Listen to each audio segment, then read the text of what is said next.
And what's more, the third installment of Claudia La Rocco's Olivia trilogy is a deep dive sci-fi fantasy adventure that unfolds through mythologies old and new and newer still.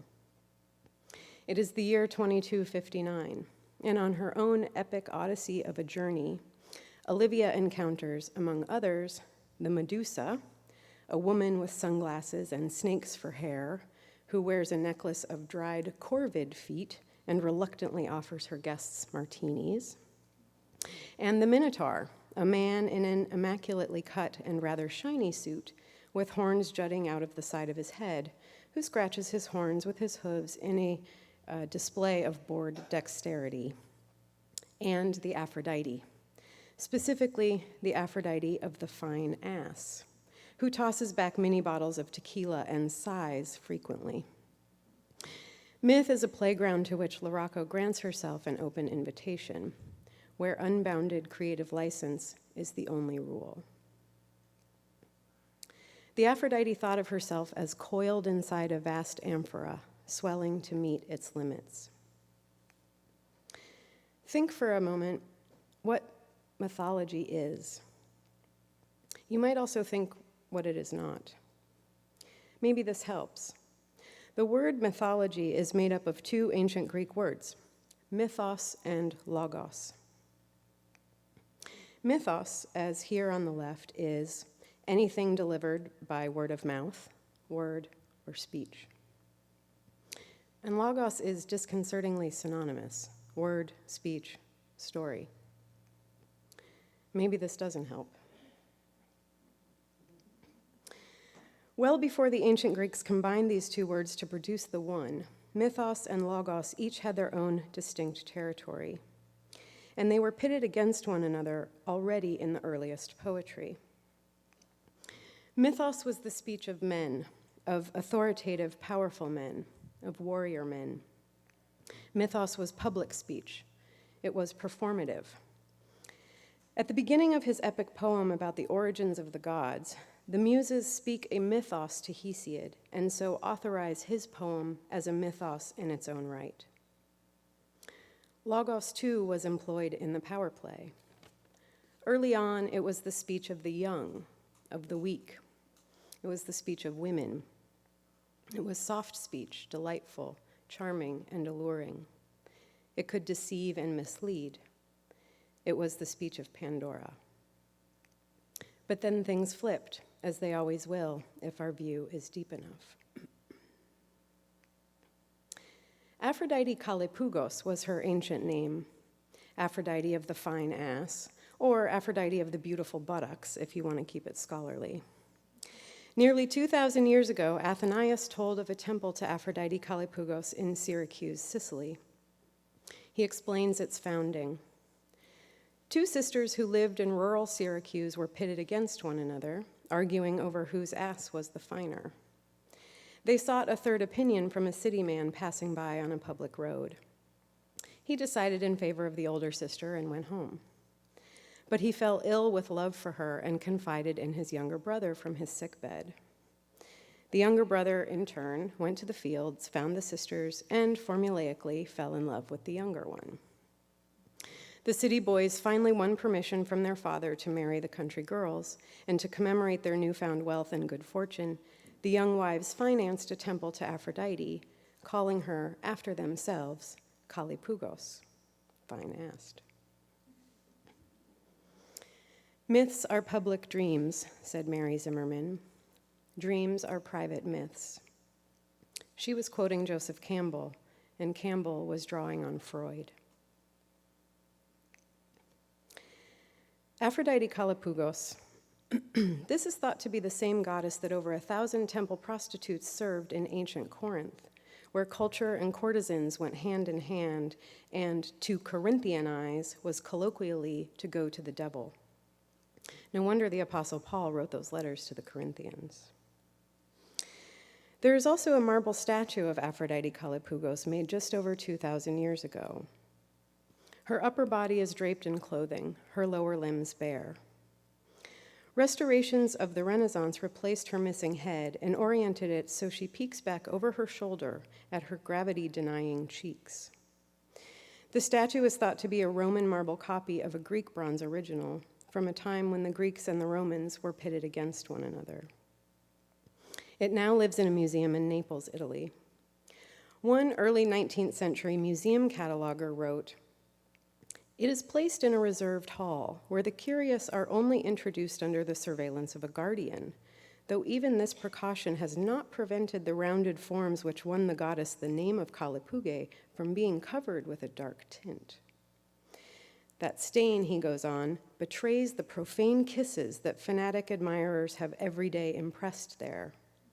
We ourselves knew a young German tourist smitten with a mad passion for this voluptuous marble, and the commiseration his state of mind inspired set aside all idea of ridicule." "To live past the end of your myth," said Anne Carson, "is a perilous thing." The connotations of the words mythos and logos traded places in the 5th century. Mythos came to be associated with fiction and falsehood, and logos with reason, with truth. This semantic flip-flop led to a myth that classicists used to peddle about myth. The age of Greek myth, they said, was conquered by the so-called age of the rational. They would point to Herodotus, the first ancient Greek historian, and to the philosopher Plato, who had a real axe to grind with myth and myth-making, even as he himself composed myths to make his points about truth. Scholars sold this revolution of the rational as the inevitable result of progress away from something primitive. It was, they said, fundamental to the Greek miracle. Never mind how this alleged miracle, itself the stuff of myth rather than reason, has contoured academic disciplines and curricula and sustained the most dangerous claims to the supremacy of Western civilization. "Myth is a story we tell," said Naomi Iizuka. "So is history, so is science." "History," said Bhikkhu Nyanamoli, "is bones daubed and plumped out with clay and opinion." Herodotus called his prose history of Greece a logos, in contrast to the unverifiable mythos told by this or that poet. This claim designated prose as a vehicle for the reasoned truth of logos and poetry as the mode of the mythic imaginary, an ancient case of fact-checking versus fake news. The historian Thucydides, a younger contemporary of Herodotus, piled on by chastising poets who delight the audience's ears with myth-telling instead of truth-telling. Never mind that both historians include in their works tales we would readily call myth, accounts from the Trojan War, interventions of the gods and goddesses, and so on. The philosopher Plato, a younger contemporary of Thucydides, reproduced these same binaries of logos and mythos, prose and poetry, making explicit that a mythos is an imaginative poetic tale and logos a reasoned logical prose argument. Indeed, he famously advocated in the Republic that poets and the inherent falsehoods of their mythologies be banished from his ideal city-state for the good of its citizens. No Hesiod, no Homer, no Sappho, no tales of the gods and goddesses fighting and having affairs and exercising their petty jealousies. But Plato too told myths and was even said to have been a very bad poet. "When mythos is in play," said Robert Fowler, "something is at stake." Plato's Symposium explores the origins of love, capital L, love, which is to say Eros and Aphrodite and the ways we humans experience them. Eros was commonly known as Aphrodite's cheeky son, the same pair called Cupid and Venus by the Romans. By this genealogy, Ares, the god of war, was his father. But one of the speakers in Plato's Symposium maintains instead that Eros was conceived at Aphrodite's birthday party, the product of a drunken hookup between the gods' wealth and poverty, who found their own way to celebrate the great goddess's birth. Another of Plato's characters describes how in the olden days humans had very different bodies. Each of us was a circular blob with double the body parts.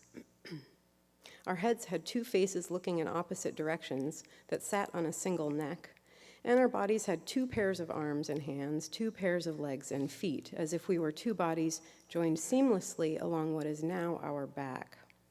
In those days, we would get around by a weirdly undulating, coordinated cartwheeling. But after a while, we got terribly confident and tried to climb up to the heavens to attack Zeus and the Olympian gods, so Zeus decided to weaken our power. He cut us in half and turned our remaining face around to the front, so we would always have to look down and see our belly buttons, where we were sewn up after the severing, to be reminded of our hubris. From that time forward, as Plato tells it, since their original nature had been cut in two, each one longed for its own other half and stayed with it. They threw their arms around each other, weaving themselves together, wanting to form a single living thing. And he continues, that's how, long ago, the innate desire of human beings for each other started. It draws the two halves of our original nature back together and tries to make one out of two to heal the wound in human nature. Each of us is a matching half of a human being, making two out of one, and each of us is looking for his own matching half. Plato, too, told myths and is even said to have been a very bad poet. If you are not a myth, whose reality are you? Asked Sun Ra. If you are not a reality, whose myth are you?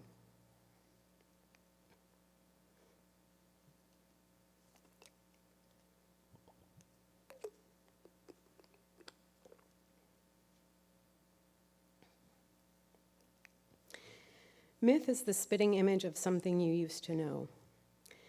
Myth is strong and slippery and quick. It's always the one that got away. Myth is a swim in a giant ocean. Myth is never new, not really. It's been around the block. It's old and it looks like hell, and sometimes it has a bone to pick with somebody in the room. And that seems a lot more honest and interesting than being a virgin or pretending to be. Myth is the invisible assumption. Myth is the vital organs, the slick, glistening arteries underneath the skin. Myth is a funhouse mirror. Myth is a crash course in metaphor. The dead have a lot to say. Myth is the language they speak. It behooves us to strive for fluency, even though fluency is impossible. Myth is repetition. Myth is memory. Myth is a kind of fire. Myth is food. Say grace. Devour it. Share. Myth is a lesson in paradox. Myths are sly bullies. Some myths need to be ripped apart, or at the very least stretched. If they're hardy, they'll survive. If not, not. Myth makes an art of recycling. If you're working with myth, don't be dainty. Handle it with strong hands. Make it your own. Swallow it whole. Getting to the inside, getting to the meat.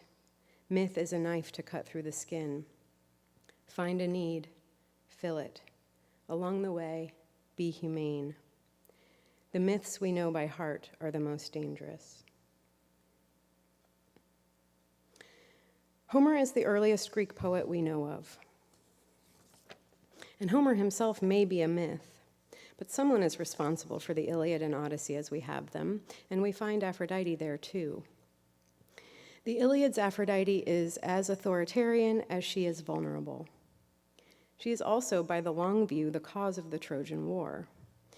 Paris had judged her to be the most beautiful goddess, more so even than Hera and Athena, and the mortal stunner Helen was his reward. Unfortunately, Helen was already married, so when she and Paris relocated to Troy, there were complications. We first meet Homer's Aphrodite when she rescues Paris from a duel with Helen's first husband, Menelaus. The winner was to have Helen once and for all, and Menelaus had all but secured the prize. So Aphrodite whisks Paris away and tucks him safely in his bedroom in the royal palace. She orders Helen to go to him, to sleep with him as a wife owes her husband. But Helen had by then begun to long for Menelaus and for her home and her parents, so she resists the goddess. "You go," Go to him yourself. I won't. I'll never go back to him. I wouldn't deign to share that man's bed again. And then Aphrodite's unbridled wrath. Don't you dare provoke me, wretched girl, or in my rage I may topple you, loathe you as thoroughly as I adore you now. I could surround you with hard hate from both sides, Trojans and Greeks, you doomed to a wretched fate. So she raged, and Helen, the daughter of Zeus, was terrified. Wrapping herself in her shining silver finery, she went in silence. Myths are stories about people who become too big for their lives temporarily, so that they crash into other lives or brush against the gods, said Anne Carson. In crisis, their souls are visible. 2 chapters after forcing Helen to Paris's bed, Homer's Aphrodite intervenes on the battlefield again. She poured her shining arms around her beloved son and protected him with the fold of her gleaming robe, a barrier to shield him from the weapons. As she removes her son's wounded body from the fray, the warrior Diomedes gives chase. He went after Aphrodite with his ruthless bronze, knowing her for the weakling goddess she is. And once he reached her, after stalking her through the tumult, Diomedes charged, lunging, and thrust his sharp spear into her tender wrist. The bronze point pierced her flesh, tearing straight through her divine robe. A piercing cry, she whirled and dropped her son. Aphrodite retreats with wounded body and wounded pride to Mount Olympus. There, the mighty goddess finds comfort in her mother's lap. And her father Zeus chides her with a smile. The affairs of war, my child, are not for you. Attend instead to the marriage bed's deeds of desire. Leave the bloodshed to Ares and Athena. But then things flipped, as they always will if our view is deep enough. Sappho is the earliest Greek female poet we know of. And although Sappho herself was no myth, there are plenty of myths about the famed woman from Lesbos. Her only poem to survive complete is an appeal to Aphrodite. She uses some of Homer's language to construct an Aphrodite who is emphatically not Homer's. Goddess of the dazzling throne, Aphrodite, daughter of Zeus, weaver of many wiles, I beg you, queen, don't crush my soul with troubles and grief. But come here, if ever before when you heard my far-off prayer you listened, and leaving your father's home you came, after yoking your golden chariot, and your beautiful swift sparrows drove you over the dark earth, whirling their feathered wings from the heavens through mid-air. Back then they arrived quickly, and so did you, blessed one, a smile on your immortal face. And you asked me what I suffered, and why I called on you, and what I most wanted in my heart's madness. Whom should I persuade to come to you, Sappho? Which so very beloved woman does you wrong? Even if she flees now, she will soon chase you down. And if she doesn't accept your gifts, she will soon give them herself. And if she doesn't love you, she will love you soon, even if she is unwilling. And so come to me now too, goddess, and free me from these anxious cares. Bring about everything my heart desires, and you yourself be my comrade in arms. I believe in mythology versus pathology, said Rhodessa Jones. We who survive in a world that says we shouldn't survive, we are the mythological creatures, the phoenixes rising from the flames. Ancient Greek sculptors had been making statues of nude males from the beginning. There was endless fascination with the male form. But it was hundreds of years before there was a monumental nude female statue. Praxiteles at last broke the mold in the 4th century with a cult statue of Aphrodite. As Pliny the Elder told it 400 years later, Praxiteles outdid even himself. He first made two marble statues of Aphrodite, one clothed, the other the unprecedented nude. The citizens of the island of Kos were in the market for a cult statue, and Praxiteles let them choose between the two. Both were the same price. In the end, sober modesty won out over innovation, and the clothed Aphrodite found its home in Kos. The people of the nearby island of Knidos bought the rejected Aphrodite, which became immediately notorious. She attracted leagues of visitors eager for a glimpse. According to one scholar, this made for the origins of the pornographic gaze.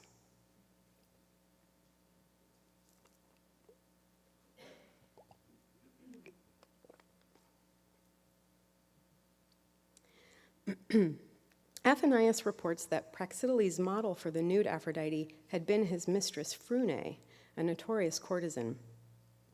She would later be brought up on charges, but was acquitted when the jurors saw her bare breasts. Or this may be a myth too. The ancient sources don't agree.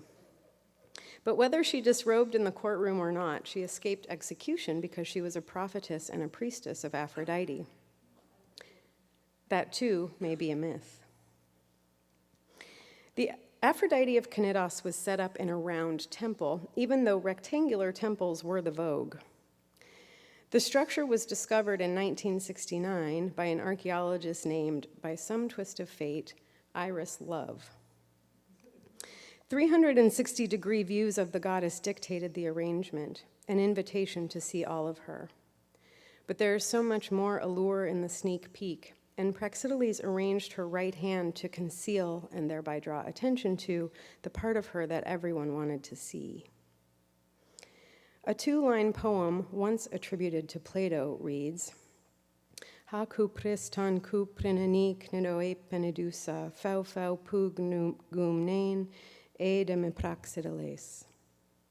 Aphrodite, when she saw the Aphrodite at Knidos, said, Alas, alas! Where did Praxiteles see me naked? The original marble didn't survive, so we only see the sculpture through its copies. It was one of the most imitated statues in the ancient world. One ancient account tells of a visit to the temple by a group of friends. One of them was so drawn by the statue's beauty, he approached her from the front to give her a kiss. Another came from behind, entranced by her, quote, rounded thighs that reminded him of a young man's. From this vantage point, the group noticed a stain on the back of Aphrodite's thigh. They thought it was a flaw in the stone that Praxiteles had cleverly concealed in the back, until the temple attendant set them straight. A young man had fallen in love with the statue and locked himself in the shrine overnight. Quote, At daybreak, the sign of his amorous embraces was discovered, a sign which ever since has marked the goddess as a reminder of her suffering. As for the young man, they say he threw himself upon the rocks or into the sea. In any case, he disappeared forever. There is suffering, said the Buddha, and desire is its cause. Pathos finds a way, said La Rocco. Mythology makes of us what it will.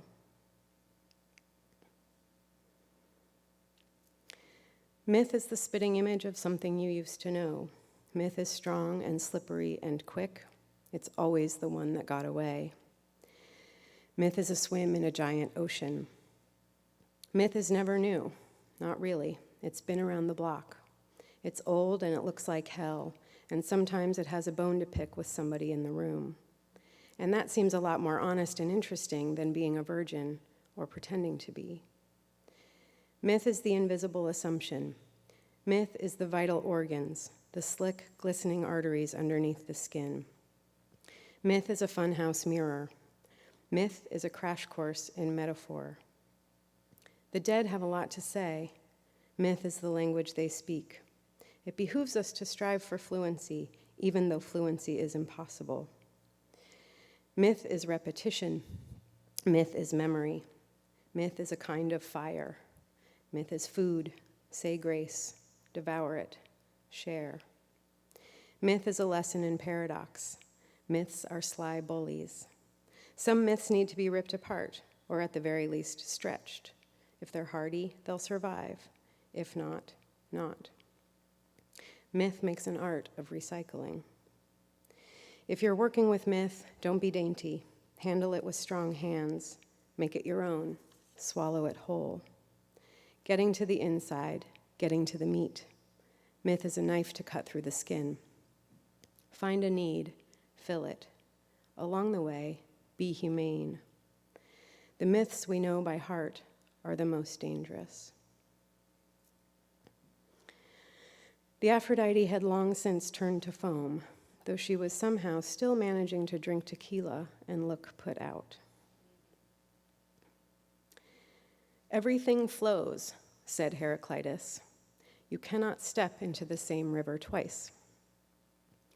But in fact, said Jetsuma Tenzin Palmo, the same man can never step into the river twice.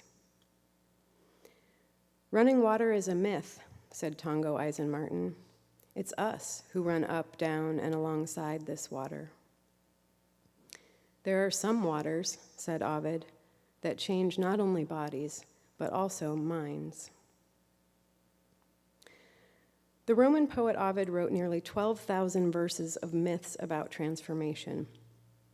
His monumental Metamorphoses poem was published in the same year Ovid was banished from Rome to the Black Sea by the Emperor Augustus, when the two were pitted against one another. In exile, Ovid continued to write poetry, turning his new reality into an old Homeric myth. He was now an Odysseus desperate to return home across the waters. Some scholars find Ovid's myth-making so deep they say he was never exiled at all, that his banishment was just a clever poetic conceit manufactured from the comfort of his home in Rome.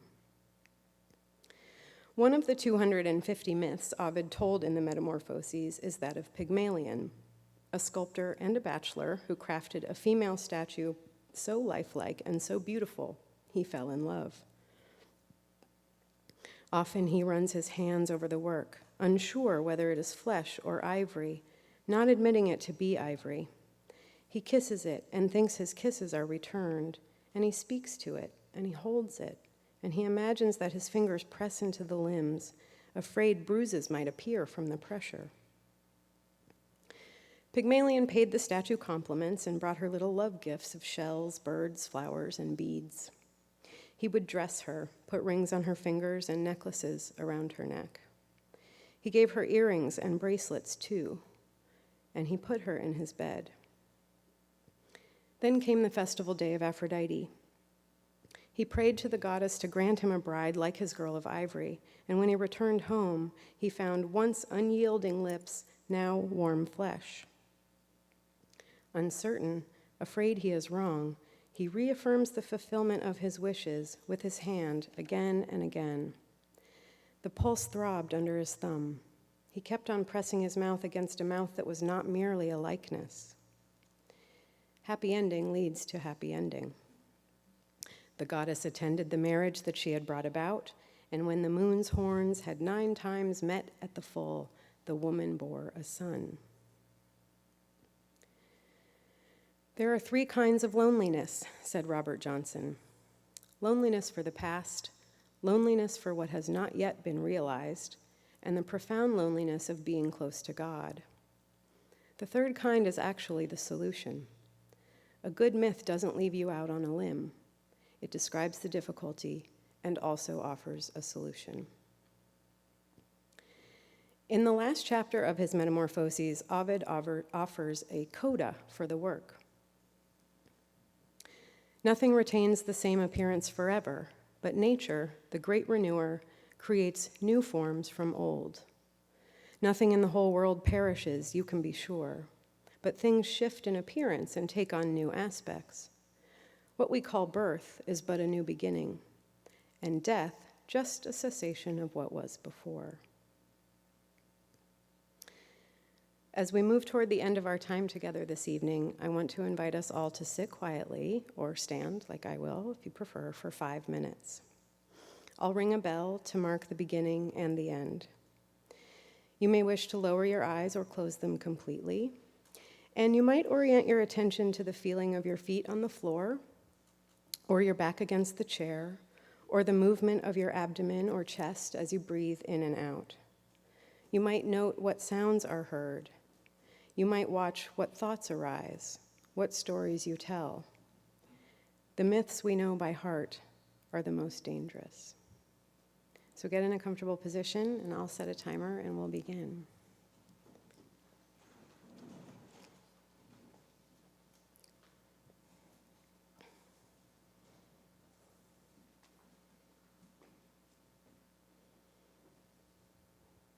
You guys ready? Okay.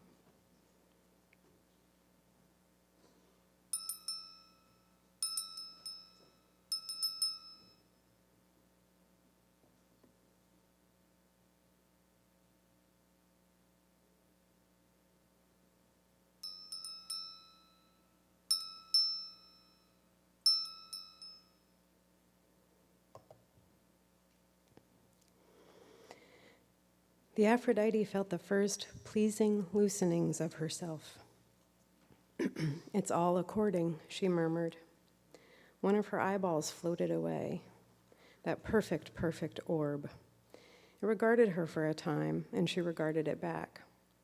Eventually, her other eyeball also freed itself from its socket, and a little while after that, both eyes liberated themselves from the very idea of being eyes. The Aphrodite could still see after this, albeit in a rather more diffuse manner. There is so much noise and quiet. The spell tells itself to you if you listen the right way. The language comes unbidden. It brings you back. Therefore be ye lanterns unto yourselves, said La Rocco's Olivia. Hold fast to the truth as a lamp, said the Buddha on his deathbed, among the last words he gave. Seek salvation alone in the truth. The Aphrodite was now a dispersed constellation of bubbles, rather like a sea of delicate jellyfish. Thank you.